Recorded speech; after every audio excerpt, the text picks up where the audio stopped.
नमस्कार दोस्तों, मैं राकेश ऑफ एसी अकेडमी से। आज हम मध्यकालीन छत्तीसगढ़ के इतिहास में कलचुरी वंश को सीजीपीएससी मेंस के आधार पर लिखना सीखेंगे। ध्यान दीजिएगा, सीजीपीएससी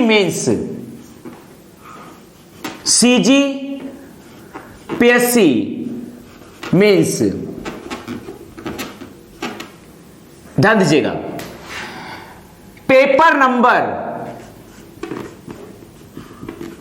3, पेपर नंबर 3 में है भाग 1, भाग 2, भाग 3, 3 भागों में विभाजित किया गया है। पार्ट 1, पार्ट 2, पार्ट 3, जिसमें से हम डिस्कस कर रहे हैं भाग 3, छत्तीसगढ़ का इतिहास। यह है आपका छत्तीसगढ़ का इतिहास। भाग 3 में है छत्तीसगढ़ का इतिहास। भाग 3 में है छत्तीसगढ़ का इतिहास और इसके अंतर्गत हम डिस्कस कर रहे हैं मध्यकालीन छत्तीसगढ़ का इतिहास। मध्यकालीन छत्तीसगढ़ का इतिहास, ध्यान दीजिएगा, मध्यकालीन छत्तीसगढ़ का इतिहास।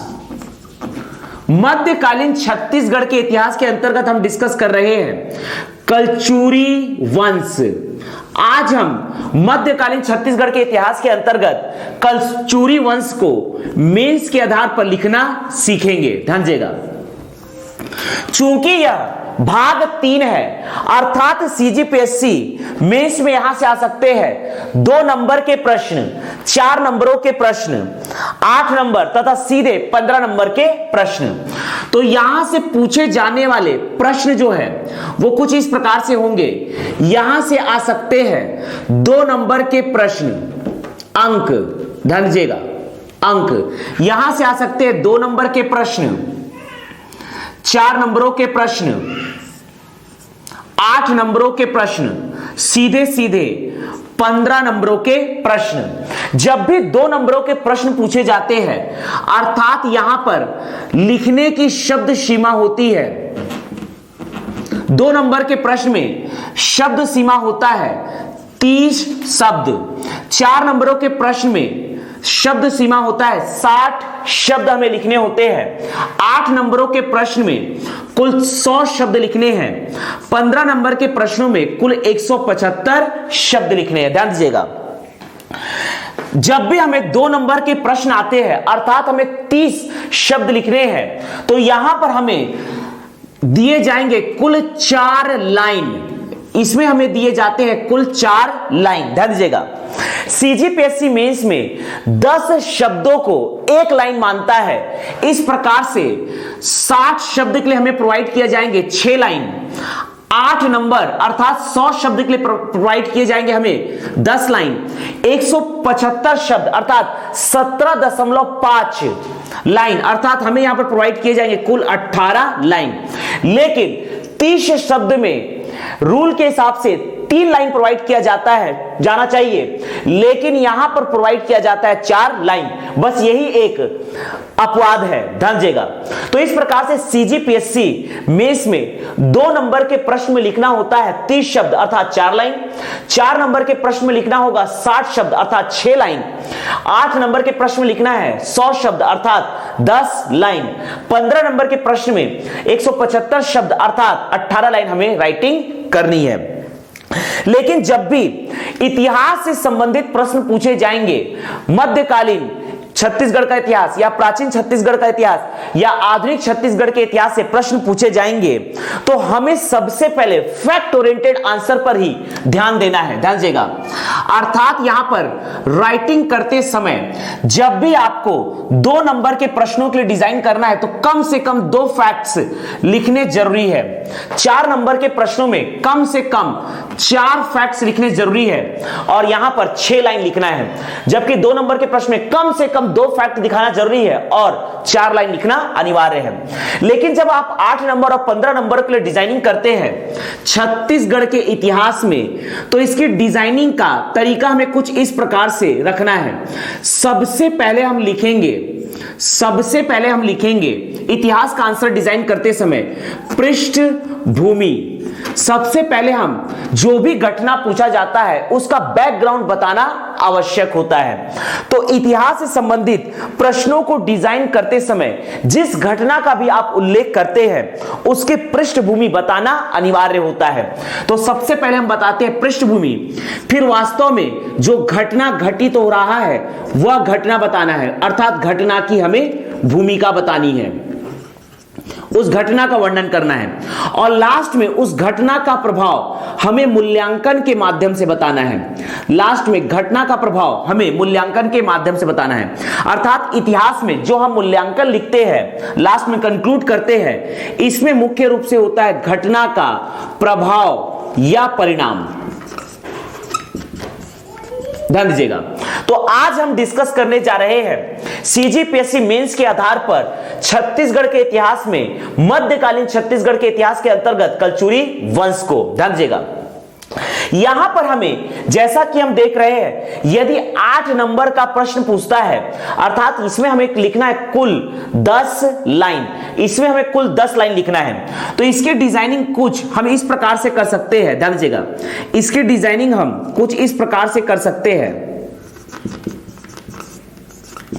मूल्यांकन में लिखना होता है परिणाम या प्रभाव। ध्यान दीजिएगा, यदि 8 नंबर का प्रश्न आता है तो इसमें हमें लिखना है कुल 10 लाइन। 8 नंबर के प्रश्नों में कुल हमें लिखने हैं 10 लाइन। 8 नंबरों के प्रश्न में हमें कुल लिखना है 10 लाइन। तो इसकी डिजाइनिंग कुछ हम इस प्रकार से कर सकते हैं। पृष्ठभूमि में 2 लाइन लिखेंगे, मूल्यांकन प्रभाव या परिणाम में 2 लाइन लिखेंगे, और बचे हुए 6 लाइन एक्चुअल में जो भूमिका या घटना बताना है या घटना की भूमिका बताना है उसे हम डिस्क्राइब करेंगे। यदि यही हमें 15 नंबर के प्रश्न आते हैं, अर्थात हमें कुल 175 शब्द लिखने हैं, अर्थात 18 लाइन, इसके लिए हमें 18 लाइन प्रोवाइड किए जाएंगे। तो इस प्रकार से आप यहां पर 18 लाइन में 3 लाइन दे सकते हैं स्टार्ट को, पृष्ठभूमि को, 2 से 3 लाइन आप दे सकते हैं मूल्यांकन को। तो इस प्रकार से आपके 6 लाइन हो गए। बचे हुए 6 के बाद 18 लाइन में 12 लाइन आप मुख्यतः घटना को प्रदर्शित कर सकते हैं। तो आज हम डिजाइनिंग करने जा रहे हैं सीजीपीएससी मेंस के आधार पर भाग 3 छत्तीसगढ़ के इतिहास को। ध्यान दीजिएगा, और इसके अंतर्गत हम डिजाइन करने जा रहे हैं कलचुरी वंश को। यहां से हमें आ सकता है 2 नंबर का प्रश्न, 4 नंबर का प्रश्न, 8 नंबर का प्रश्न और 15 नंबर के प्रश्न। 2 नंबर में हमें 30 शब्द लिखने हैं, अर्थात 4 लाइन। 4 नंबर में हमें लिखना है 60 शब्द, अर्थात 6 लाइन। 8 नंबर में हमें लिखने हैं 100 शब्द, अर्थात 10 लाइन। 15 नंबर में हमें लिखना है 175 शब्द, अर्थात 18 लाइन। जब भी आप 2 नंबर या 4 नंबर के लिए डिजाइनिंग करते हैं तो आपको यहां पर मुख्य रूप से फैक्ट ओरिएंटेड आंसर को ही प्रदर्शित करना है। 2 नंबर में कम से कम 2 लाइन, 4 लाइन लिखते हुए 2 फैक्ट प्रदर्शित करना है। 4 नंबर के लिए आपको कम से कम 4 फैक्ट दिखाने हैं और 6 लाइन लिखना है। 2 नंबर में कम से कम 2 फैक्ट, 4 लाइन। 4 नंबर में कम से कम 4 फैक्ट, 6 लाइन। लेकिन 8 नंबर और 15 नंबर की डिजाइनिंग करते हुए आपको डिजाइनिंग का पार्ट ऐसा बनाना है, सबसे पहले लिखना है घटना का पृष्ठभूमि, फिर वास्तविक घटना या भूमिका, और लास्ट में मूल्यांकन में आपको प्रभाव या परिणाम बताना है। 8 नंबर के प्रश्न में चूंकि 10 लाइन लिखना है तो 2 लाइन पृष्ठभूमि, 6 लाइन घटना और मूल्यांकन में 2 लाइन प्रदर्शित कर सकते हैं। आप यहां पर 15 नंबर के प्रश्नों में पृष्ठभूमि में 3 लाइन, घटना में 12 लाइन और आप मूल्यांकन में 3 लाइन प्रदर्शित कर सकते हैं। तो आज हम डिजाइनिंग करने जा रहे हैं कलचुरी वंश से संबंधित कुछ प्रश्नों को। ध्यान दीजिएगा,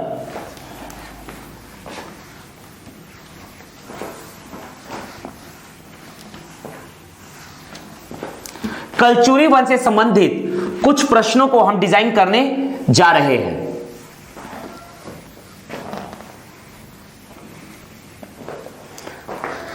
मान लीजिए साधारण सा प्रश्न है,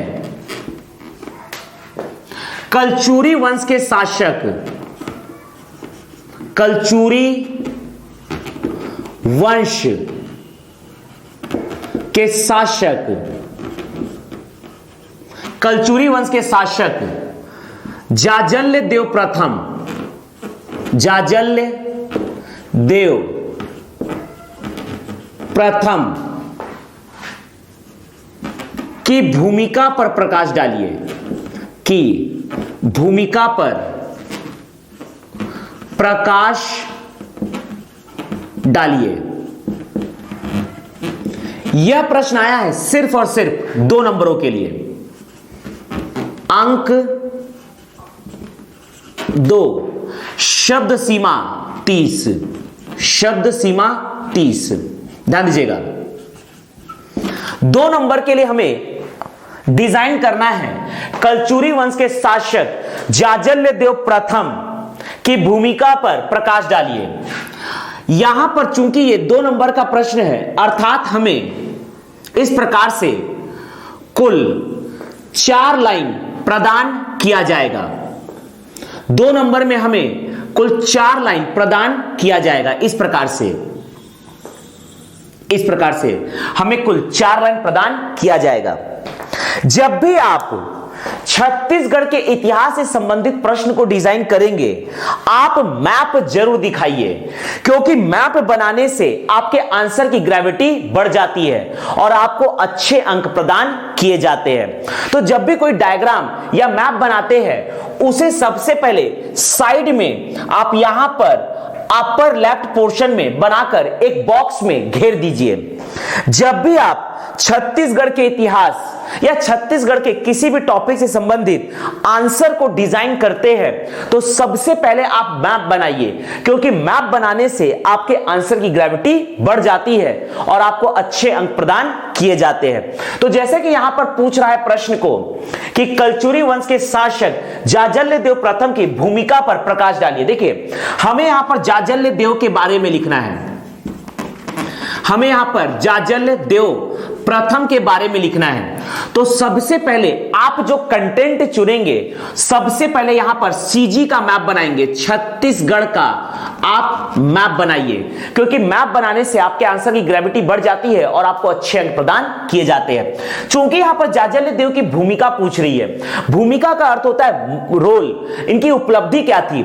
सबसे पहले किसी भी यदि शासक के बारे में पूछा जाता है, उसका रोल या भूमिका पूछा जाता है या उपलब्धि पूछी जाती है, तो आप ध्यान में रखिए कि यहां पर जाजल्यदेव से संबंधित जाजल्यदेव ने अपने जीवन काल में क्या कभी कोई युद्ध लड़ा है, तो उनके युद्ध के बारे में लिखिए।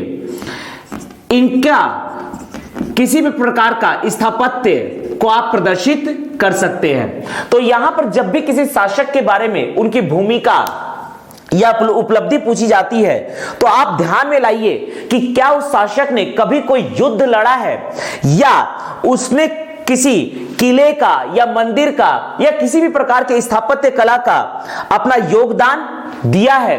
तो इस प्रकार से आप उनकी भूमिका को बढ़ा सकते हैं। स्थापत्य कला के अंतर्गत आप यह भी बता सकते हैं कि या तो इसने किसी किला का या मंदिर का जीर्णोद्धार किया है, यह भी आप बता सकते हैं। इसके अतिरिक्त क्या इन्होंने अपने जीवन काल में कोई नगर बसाया है, नगर स्थापत्य किया है, किसी नगर की स्थापना किया है। तो इस प्रकार से आप किसी भी शासक के बारे में उपलब्धि को बता सकते हैं। या इस शासक ने अपने जीवन काल में किसी भी प्रकार का सिक्का चलाया है, किसी भी प्रकार का मुहर चलाया है।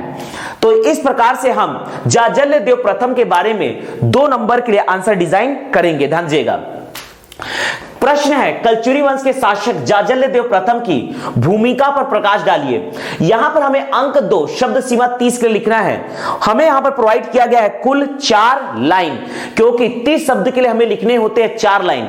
तो 2 नंबर के प्रश्न में कम से कम 2 फैक्ट आपको दिखाने अति आवश्यक है।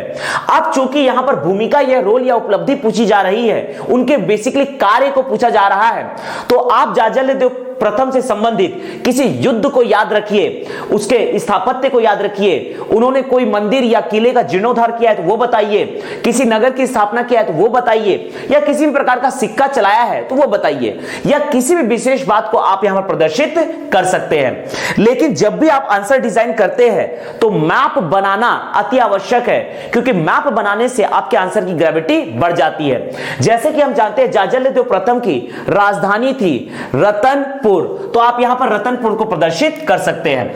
यहां पर मैंने एक छोटा सा छत्तीसगढ़ का इस प्रकार से साइड में लेफ्ट पोर्शन में मैप बना दिया ये, और यहां पर दिखा दिया रतनपुर। यहां पर रतनपुर दिखाने का तात्पर्य यह है कि मैं यह बताना चाह रहा हूं कि रतनपुर राजधानी थी जाजल्यदेव प्रथम की। यह है रतनपुर, जो कि जाजल्यदेव प्रथम की राजधानी थी, राजधानी थी जाजल्यदेव प्रथम की। और इस प्रकार से इसे एक छोटे से बॉक्स में आप घेर सकते हैं, इस प्रकार से ध्यान दीजिएगा। कलचुरी वंश के शासक जाजल्यदेव प्रथम की भूमिका पर प्रकाश डालिए। ध्यान दीजिएगा, मैं यहां पर लिखना प्रारंभ कर रहा हूं। कलचुरी वंश के सबसे प्रतापी शासक, सबसे प्रतापी शासक जाजल्यदेव प्रथम, जाजल्यदेव प्रथम, जाजल्यदेव प्रथम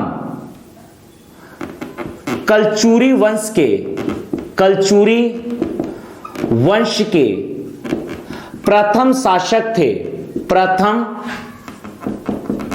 शासक थे, जिन्होंने जिन्होंने स्वर्ण सिक्का चलाया, जिन्होंने स्वर्ण सिक्का चलाया, जिन्होंने स्वर्ण सिक्का चलाया। इन्होंने स्वर्ण सिक्के में उत्कीर्ण करवाया था गज शार्दुल व श्रीमज्जा जाजल्य देव,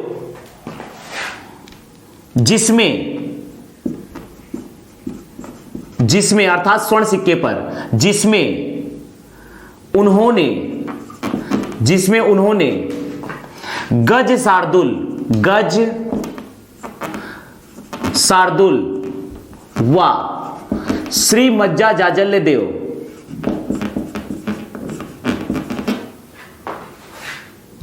चित्रित करवाया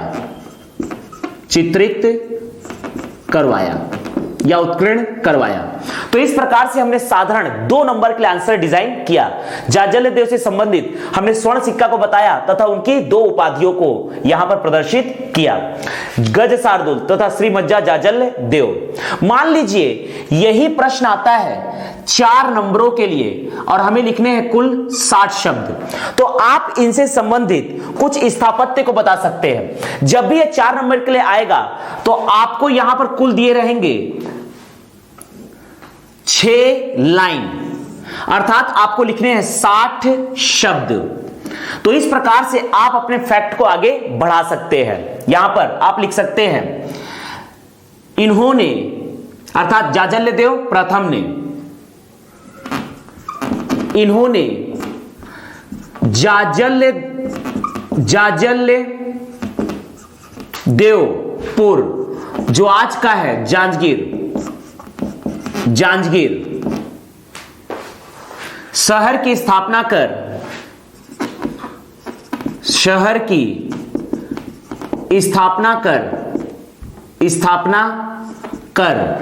वहां नकटा मंदिर जो कि है विशाल विष्णु मंदिर, नकटा मंदिर अर्थात विशाल विष्णु मंदिर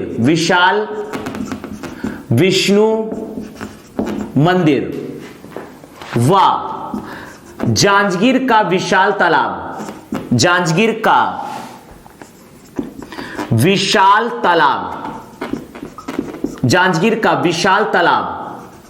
का निर्माण करवाया। तो यहां पर हमने स्थापत्य से संबंधित फैक्ट को प्रदर्शित किया। तो इस प्रकार से हमने 4 नंबर के लिए आंसर डिजाइन किया है। सबसे पहले हमने मैप दिखाया और आगे हमने लिखना प्रारंभ किया। कलचुरी वंश के सबसे प्रतापी शासक जाजल्यदेव प्रथम कलचुरी वंश के प्रथम शासक थे, जिन्होंने स्वर्ण सिक्का चलाया, जिसमें उन्होंने गज शार्दुल व श्रीमज्जा जाजल्यदेव चित्रित करवाया। इन्होंने जाजल्यदेवपुर जांजगीर शहर की स्थापना कर वहां नकटा मंदिर, विशाल विष्णु मंदिर व जांजगीर का विशाल तालाब का निर्माण करवाया। मान लीजिए यही प्रश्न आता है 8 नंबरों के लिए, अर्थात हमें लिखने हैं कुल 100 शब्द। तो इस प्रकार से हमें यहां पर कुल 10 लाइन प्रदान किए जाएंगे। सिंपली आपको फैक्ट को यहां पर बढ़ाने हैं। जाज्जल्य प्रथम की उपलब्धियों को यहां पर फैक्ट ओरिएंटेड आंसर के रूप में प्रदर्शित करना है। तो यहां पर 8 नंबर के लिए हमें डिजाइन करना है, अर्थात हमें 100 शब्द लिखने हैं। तो 10 लाइन हमें प्रदान किए जाएंगे। हमने यहां पर स्थापत्य को समझा दिया, नगर स्थापत्य को समझा दिया, सिक्का को समझा दिया। यदि जाज्जल्य देव प्रथम से संबंधित कोई जीर्णोद्धार है तो वो बताइए, कोई युद्ध है तो वो जरूर बताइए। तो यहां पर उपलब्धियों को हम फैक्ट ओरिएंटेड आंसर के रूप में प्रदर्शित करेंगे। अगला मैं इनसे संबंधित जीर्णोद्धार को बताने जा रहा हूं। जाज्जल्य देव प्रथम के द्वारा, अर्थात यहां पर सर्वनाम लिखेंगे, इनके द्वारा पाली के शिव मंदिर, पाली के शिव मंदिर का जीर्णोद्धार किया गया, जीर्णोद्धार किया गया। जाज्जल्य देव प्रथम के द्वारा पाली के शिव मंदिर का जीर्णोद्धार किया गया। अगला मैं जाज्जल्य देव प्रथम से संबंधित युद्ध को बताने जा रहा हूं, ध्यान दीजिएगा। जाज्जल्य देव प्रथम ने, जाज्जल्य देव प्रथम ने फणी नागवंश के शासक, फणी नागवंश के शासक गोपाल देव, फणी नागवंश के शासक गोपाल देव, स्वर्णपुर के शासक भुजबल, स्वर्णपुर के शासक भुजबल तथा छिंदक नागवंश के शासक, छिंदक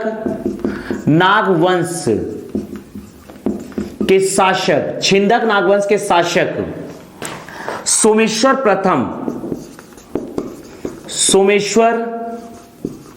प्रथम को युद्ध में पराजित किया।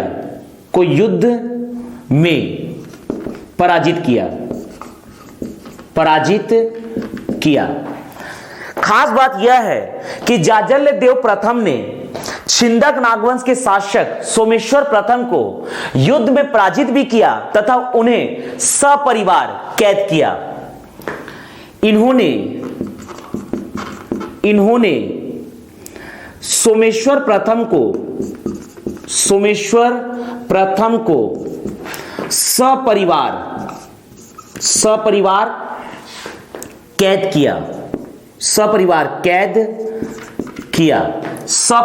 कैद किया। माता गुंड महादेवी अर्थात सोमेश्वर प्रथम की माता गुंड महादेवी के अनुग्रह पर सपरिवार रिहा किया। ध्यान दीजिएगा।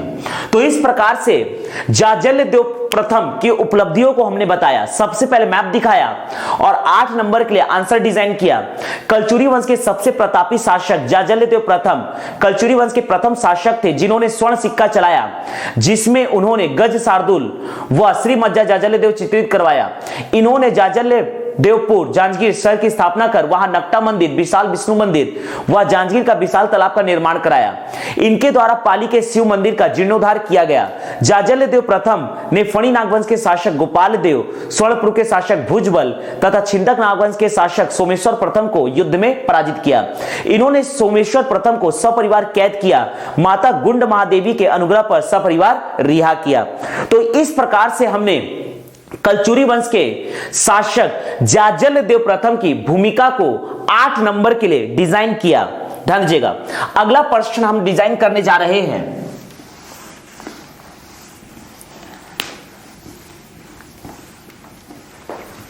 मेंस से संबंधित अगला फ्रेश प्रश्न हम डिजाइन करने जा रहे हैं।